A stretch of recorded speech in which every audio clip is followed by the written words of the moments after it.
Good morning, my neighbors! What is up, you sexy mother hubbards? I'm back after a week of getting sunburnt in the Costa del Sol. OJ's dead, and the Navy no longer care if you can swim or not. It's time for an alternative paper review. But first to the Times. Fears for children's safety as WhatsApp cuts minimum age to 13. This is a story that Meta, who own Instagram, Facebook, WhatsApp, they've decided to lower the age at which you can download and start to use WhatsApp.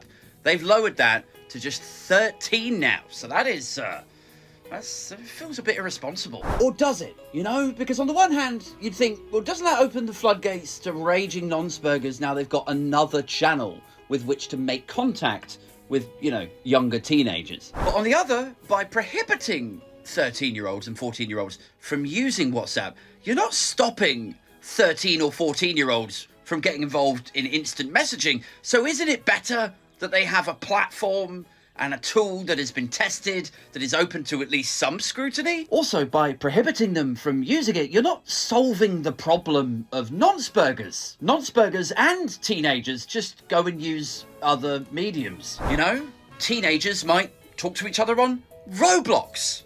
Nonspergers might join the Catholic Church. I mean, to my mind, this is really a story about rabid corpocracy, because a lot of these corporations will talk the talk when it comes to doing the right thing, when it comes to your rights, when it comes to LGBT and trans awareness days. But when it actually comes down to exercising those principles at the cost of their profits, which is what's happening here with Meta. You know, they're struggling to continue to grow. They can't attract the right number of users, or at least they can't extract the right amount of data to sell on for the users that they have. What they're actually having to do now is go, okay, well, what other ways and means have we got to increase the number of users that we have? We should just deregulate ourselves.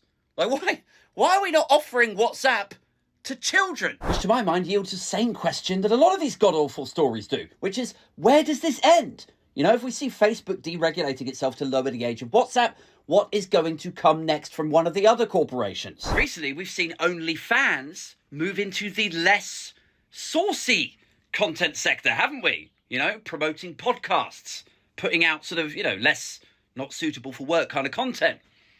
But what will happen if they don't get the figures, the growth that they need from there? Would they be willing to sacrifice a few more of their traditional principles to achieve the growth that they told their shareholders they could achieve?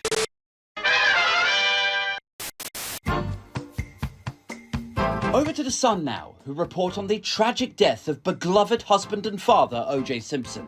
Yeah, I'm afraid I can't take full credit for that one. Go and give Alexandra Haddow a follow on Twitter. But anyway, yes, this is obviously the story that OJ Simpson, who was a very famous athlete over in the States before he ended up murdering his wife, and then he was infamously acquitted in a 1996 trial, well, he has finally popped his clogs, guys. He spent years saying he didn't do it, and that he was going to catch the real killers, but he did do it. And everybody knows that he did it. He even wrote a book called If I Did It, This Is How I Would Have Done It. He's guilty as sin. Anyway, he's finally snuffed it. To which former friend and now reality star Caitlyn Jenner has said, good riddance. Which is, you know, understandable. I think that the sense of injustice with this, you know, when somebody kills somebody and then they aren't sent to prison for a very long time for it afterwards, that must be difficult to take. And I expect Caitlyn Jenner understands that more than anyone. Because it was widely reported that Caitlyn Jenner caused a road accident in which a woman died. Don't worry though, don't worry.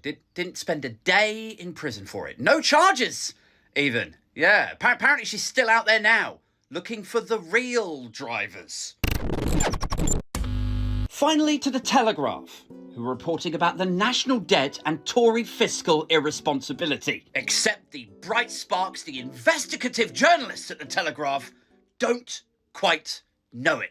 Because where you or I, or sensible people with brains, might be looking at the amount of money the Tories have spaffed up the wall after the last 14 years of irresponsible government, and the symptoms of that being that they then can't afford to pay the right amount of money to attract people into the armed forces. Well, you'll be surprised to hear that the Telegraph are surprised to hear that the Navy are just weirdly struggling to attract sailors. It's just an anomaly. They can't attract people into the Navy, and so now they're having to dilute the skill sets that they're willing to accept for Navy personnel. And amongst those skills that you now no longer need to possess if you are to be sent out to sea is swimming. It says a Royal Navy spokesman insisted these standards were not being lowered.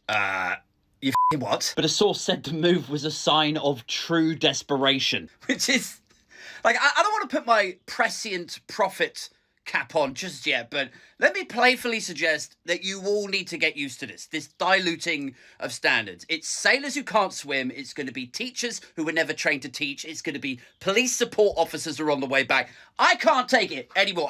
I'm going to change my WhatsApp profile pic to me as a 13-year-old and wait to be abducted.